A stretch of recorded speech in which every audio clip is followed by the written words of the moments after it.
the most tremendous new musical experience you can have.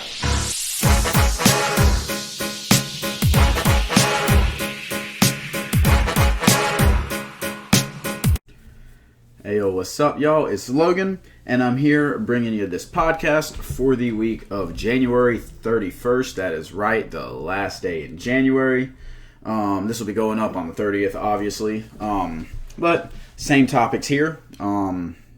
What I've been listening to, what's coming out this week. If I have any reviews, which I have one short one. And then just a little topic at the end.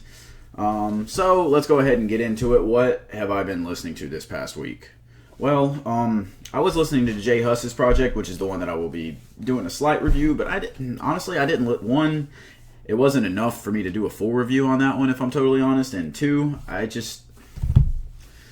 elephant in the room after the Kobe death, I really did not feel like listening to new music anymore. Yeah, after Kobe died, for some reason, I felt like listening to Tupac. I just feel like them two have a lot in common, both taken from us, obviously, before they should have.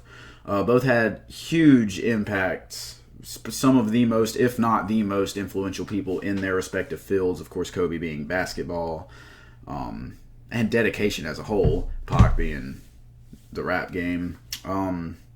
Both being California legends. And both gaining a lot of disrespect over the past couple weeks, of course, leading up. In Kobe's case, that disrespect's dead now. For the most part, there's still people bringing up his rape case and stuff like that. And to those people, all I gotta say is shut up. It was never proven. You didn't care about it before he died, but now that people care, you just want to bring it up because you don't care that he died. And if you don't care, you feel like other people shouldn't care, and that's just selfish and wrong. So, you know what? All you people can just stop. Yeah. I had to just say a little bit about that. But, yeah, anyways, we all know how we feel about that. That's not going to be the main topic of this video. I'm not trying to give views off of that or anything. I just had to put it out there because, of course, he's one of my favorite players. Even being a Celtics fan, I loved watching Kobe Bryant. And it was really hard to see him go. I definitely teared up and cried a couple of times just thinking about it, that he's never going to have an impact on the game again, because I always wanted him to be one of those guys like Bill Russell, get old, watch him on the sideline, watch him come to all these events, and that's never going to happen now. But just moving on from that, that made me listen to Pac. Like I said, I felt like they had a lot of stuff in common. I listened to pretty much I listened to his entire pre-death discography. Then I listened to Lil Wayne's discography, just leading up to, obviously, his albums coming out this coming week, which is a perfect transition to go into what is coming out this week. This week we have Lil Wayne's project called Funeral. That's one that I'm very excited for. Let's see how long it is. It is estimated to be 14 tracks, which is a far cry from what we got on the Carter 5, which was 25. And I think that's a positive thing. Wayne, he's had his fair share of good albums and bad albums. But I would say overall he is still a legend in the game, of course, especially for his mixtapes. But I'd say the Carter series is absolutely amazing. Most of his non-Carter albums have been pretty disappointing, but I don't know. He's coming off the Carter 5, which I really enjoyed, so we'll see what he does with this one. Other than that, God bless, we have Russ. Russ is dropping Shake the Snow Globe, which is a 14-track album. That one I'm not excited for at all. But I'll listen to it and keep an open mind. You never know. Maybe it'll be good. Unlikely, but probably going to be corny as all get out. So, let's go ahead and get into this J Hus review. So, like I said, it's not going to be long. There's not really much I can say about it. It's about, let's see how long it was. I'm just pulling it up on here. It was 13 songs and 40 to 41 minutes long. Really not too much to break down about it. It's actually weird that it was dropped in January because it has a lot of summer vibes, but at the same time that could work out for him because, we're rocking it now and we'll be rocking it, come May, June, July, August. but it has very much those vibes. It's very fun to listen to. If you listen to his previous album, Common Sense, I think that one was definitely better. Not knocking this one at all. That one just had more to it, in my opinion. I'm not a...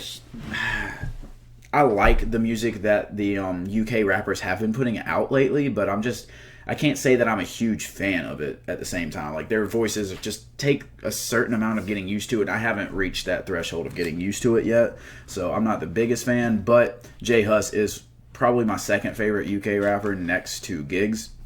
So, giving credit where credit is due, this is a good project, solid project that he put out, and I give it a 7 out of 10. Given more listens, it could rise, it could fall, I don't know. Like I said, I haven't listened to it that much just because I haven't felt like it as much with me being busy and with the Kobe death.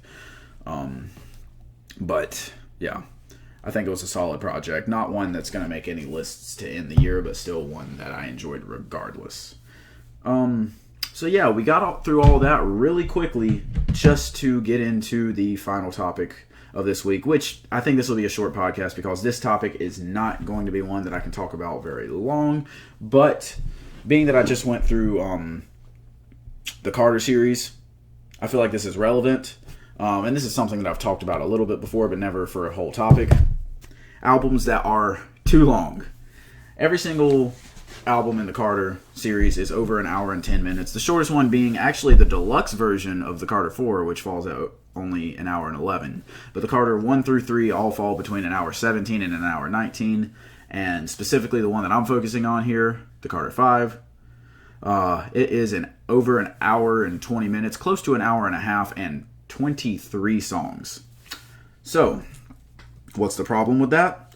Not a huge problem for the first 4 Carters. I mean, there are some tracks that could have been cut from there, honestly, but it is what it is. Those were still definitely classics, especially 3 and 4.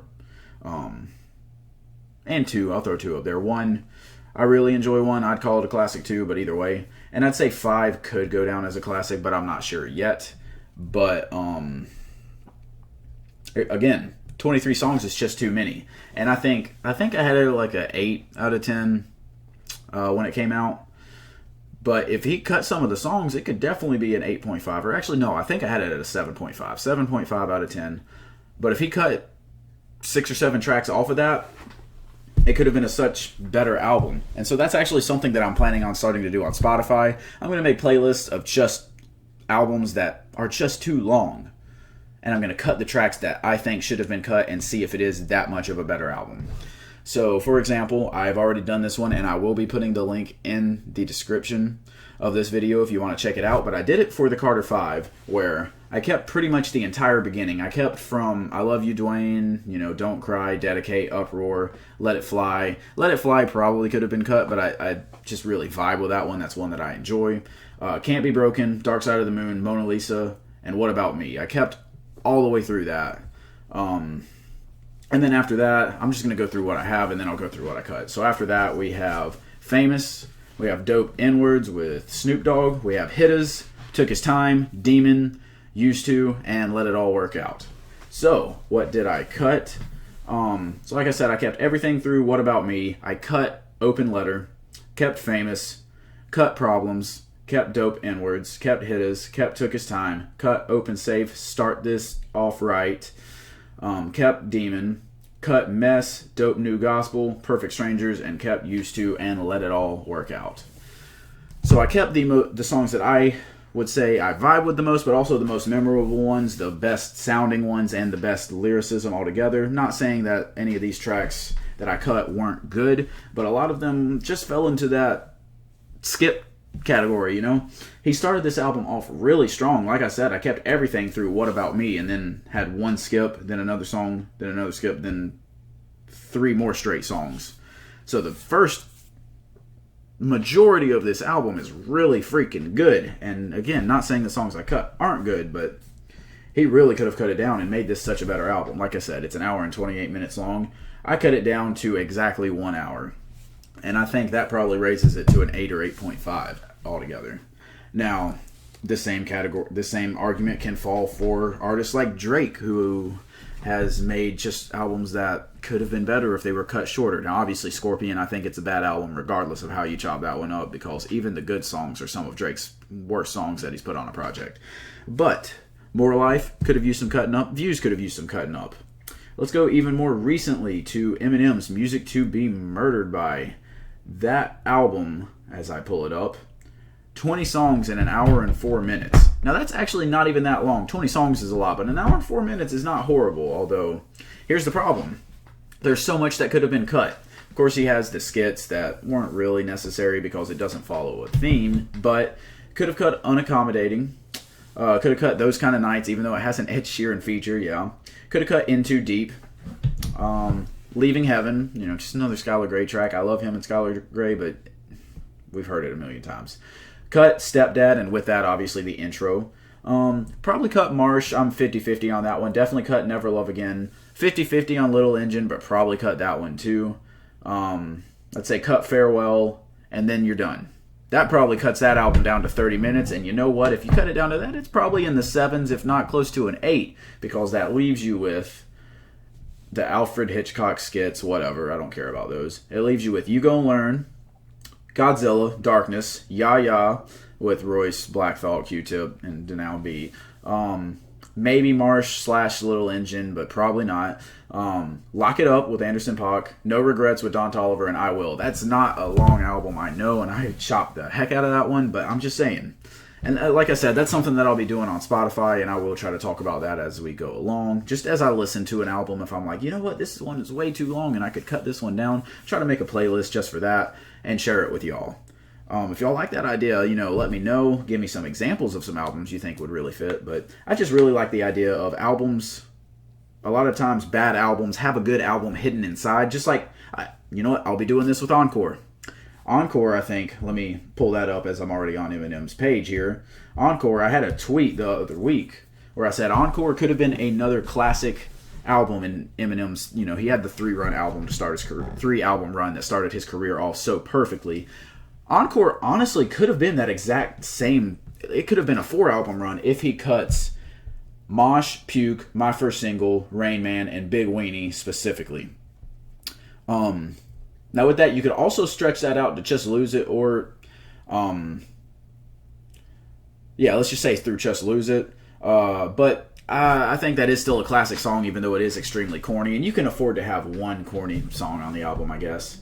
But if you look at the album, those songs fall 1, 2, 3, 4 in a row, and then you can also cut the Paul skit and the M Calls Paul skit. If you do that, it's the deluxe version that I'm looking at, because obviously you have We As Americans, Love You More, and Ricky Tikki Tok, which were actually really good songs. You move those into the regular rotation right there at the end, or place them wherever you want to. I don't really care, but I'd just say right at the end, or still call it a deluxe version and just have it end with Encore / Curtains Down. Either way, you cut those out, and that cuts it down from the deluxe version being an hour and a half to probably being closer to an hour and 10 minutes, which is still long, but considering the time being 2004, albums were longer at that time. And that becomes another probably classic Eminem album, because Evil Deeds, decent to good song, Never Enough, really good song, Yellow Brick Road, absolutely amazing song, Like Toy Soldiers is a classic, Mosh is a good song, Just Lose It, decent, A Like That, pretty good song. It's really corny. That's another one that you could probably cut, but I know a lot of people like that one, so we could leave it. Again, corny, so it depends on how you feel. Spend Some Time is a really good song. Mockingbird, absolute classic. Crazy in Love is a good song. One Shot, Two Shot, pretty good D12 posse cut. You have the skit, and then Encore / Curtains Down with 50 and Dre on it. You've just made another classic album right there. If you just cut that 4-song and 2-skit section right there in the middle. And I think that's another thing. That's the problem with that album, is just it's placed right there together. So like I said, that's just what I'll be doing. I'll share it with you. I'm going to go ahead and share the Lil Wayne one with you for the Carter 5 right now. If you want to give it a listen and see if you think it actually is better than the original Carter 5. If not, let me know why. Let me know what songs I cut that you think shouldn't have, or what songs I kept that you think should have been cut. But yeah, other than that, that's all I got for y'all. Let me know if there's any albums coming out that you want me to check out, any that I missed. Let me know if you agree with my idea for this, if you disagree, if you think it could be implemented differently. Other than that, hit the like button, comment, sub. Make sure to hit the bell next to my name for notifications. Share the video so your friends can watch and hopefully subscribe. And that's all I got for y'all. Make sure to leave a comment about your love for Kobe Bryant. If you were affected by that, of course. I know it's hard. I hate that we lost him. So, just make sure every day to go out, live your life dedicated to something, one of your passions, something good. Because that's how he lived his life, and that's the example that he set. Make sure to never hold grudges on other people that you want to love. Just go out and love them, forgive them, because you never know when they can be taken from you. That's all I got for y'all. Sorry to leave y'all on a sour note, but I appreciate y'all watching, and I will see y'all next time.